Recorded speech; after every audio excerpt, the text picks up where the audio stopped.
What's up, everybody? It's Maddie and Jules here, actually with a little parental wasabi or family wasabi. So we just filmed a video that goes along with Couple Minutes, episode 13, where we encourage you to leverage metaphors to start conversations about your marriage. And in that video, we shared one metaphor that we talk about is healthy marriages are a lot like an orchestra. And what we didn't say was that this metaphor has been massive in shaping how we talk about our family and our family culture. And so we want to give you a few thoughts about healthy families are a lot like an orchestra. So we have 5 kids. Isaiah is 16, Toby is 14, Coleman is 13, Eliana is 10, and Benson is 5. So one of our commitments as parents is captured in this phrase: cultivate unity and celebrate individuality. So cultivate unity and celebrate individuality. And if you think about it, that's what an orchestra does.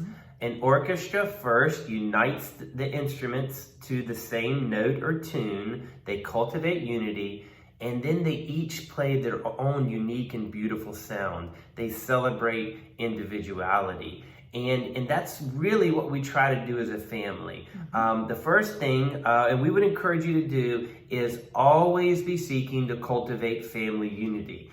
And really, parents with young kids, this is the primary focus in your young years. How do we create a family culture that is united? And when we say united, we mean how do you create a family culture that has a shared purpose, that understands what's expected of family members? You cultivate unity. The first thing is a family. Yep, so we're gonna share some of those main catalysts for us, how we created some unity, and we did start in the younger years. We have what's called the Bradner Family Creed, and it's 7 statements that we say whenever our children leave our house, we want them to know that this is what characterizes the Bradners, okay? And we got a little song we That's right. sing, To the the Addams Bradner family. Family Creed.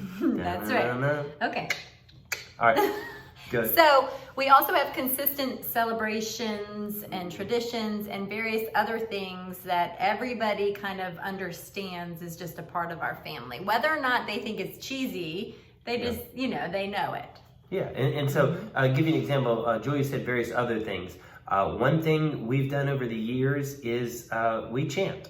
We chant a lot. Now, here's what I mean by chant, wild pictures. Is if somebody says, "Who are we?" other people will yell, "The Bradner family." Or the kids have nicknames. And so if we say, everybody say, C-Train.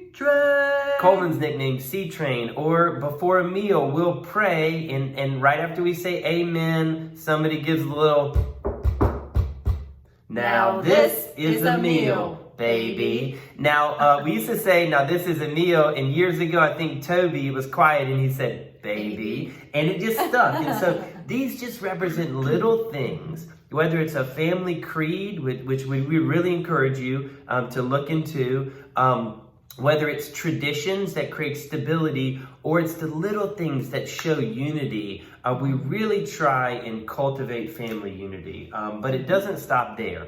So while we cultivate unity, we also work hard to celebrate individuality. So it's similar, this is similar to with the orchestra metaphor. It's focusing in on the individual gifts of each instrument. Okay, so this takes work. It really takes a lot of work. And I've actually seen a lot of benefit learning different personality types, learning different ways people are generally made, whether it's the Enneagram or whatever, just thinking about who is this child that God has entrusted me with, and how is he or she growing and developing? What do I see in them that to me sometimes feels a little bit like inconveniences or weird, quirky things? But I would encourage you to pay attention to those things. Most likely, they're giving you a little bit of a window into who that person is at different ages and different stages. You're going to learn more about them. So that's what we try to do. You know, what are they like here? What are we seeing in them at this age? What are some things that are coming out now? And how can we love them well as an individual and uphold and honor what we see in their passions, their giftings, and as those are converging, how can we make the most of that person? Yeah, so you think about it. If you cultivate unity in a family, and then you celebrate individuality, it's like identifying the instrument that they are and trying to position them in the perfect spot in a song. Imagine an instrument at a really heavy, intense part of a song, the fiddle playing, right? It just doesn't fit. Well, we want to steward our kids to learn them and serve and support them in the convergence of what they're passionate about and what they're really good at. So this takes time. We'll give you examples just with our two oldest, just for time's sake. Isaiah has always, from his emergence in the world, he's always been a problem solver, a critical thinker. He loves math. He's always loved math. And he always was amazing at memory, right? What were those books that... The Big Book of Dinosaurs. Yeah, and trucks. Truck book. And we would just point to one on any page, and he'd memorize the name of it, Stegosaurus, you know. And then Isaiah also, he loved competition. He had this nostalgic bent where he liked collecting football cards and coins, but he couldn't do anything with them, right? So we're learning all this about Isaiah. And about 5 years ago, at one of Julia's consignment sales, he approached us with a box of Pokemon cards. He said, "Can I buy these Pokemon cards?"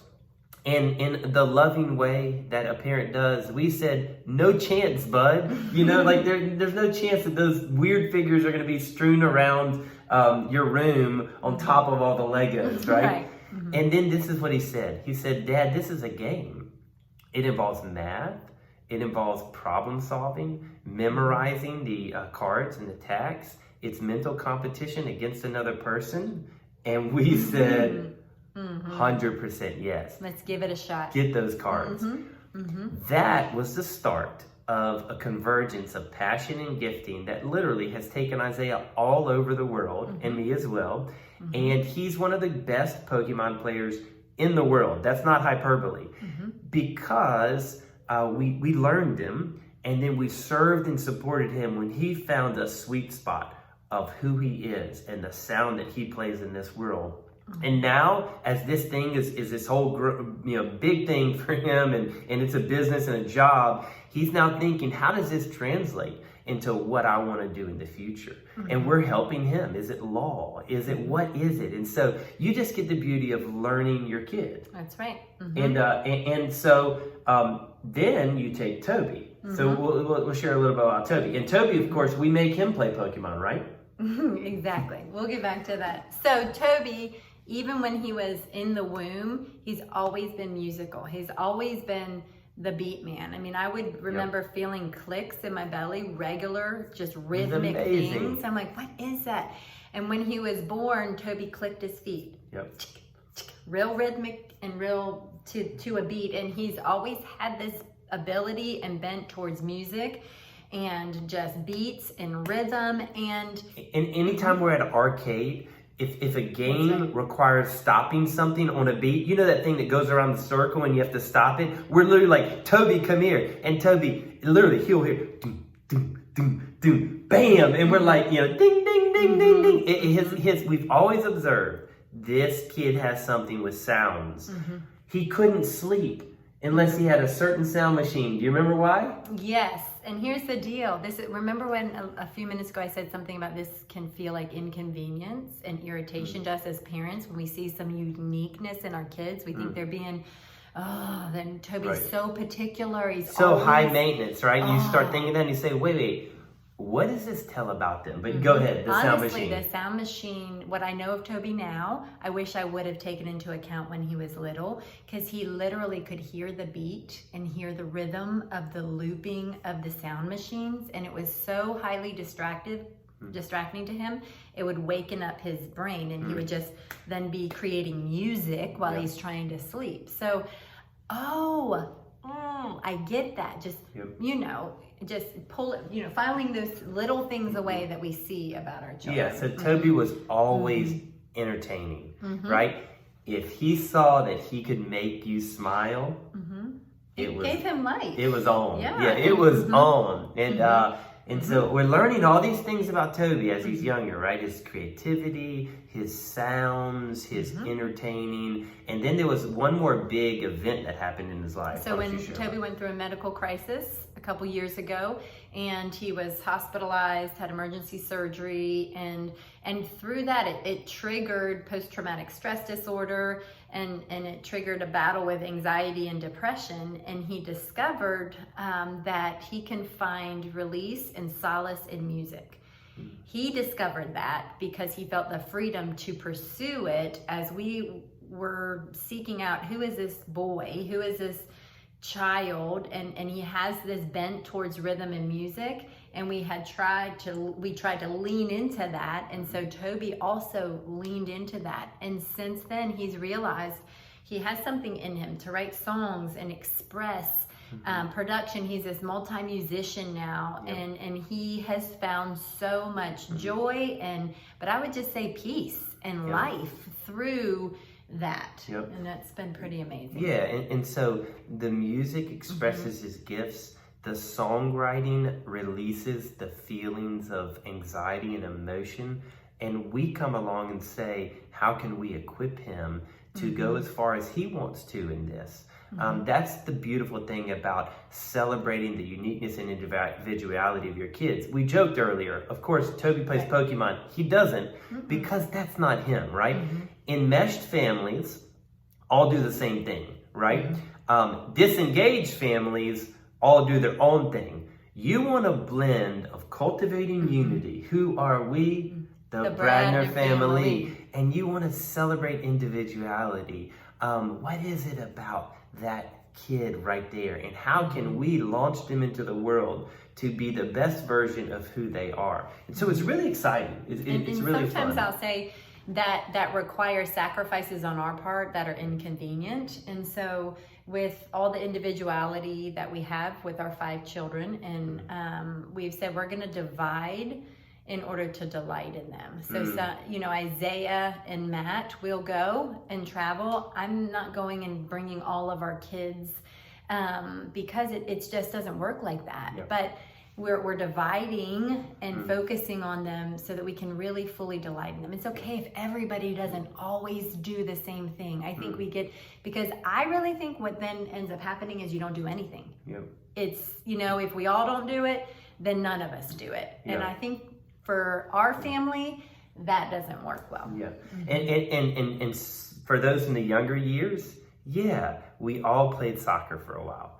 And as we were doing that, it did not go well. We're learning we're learning our kids, right? We're learning our kids. And so there are times where you all do something and then you're learning who are they. And so Isaiah comes off the field.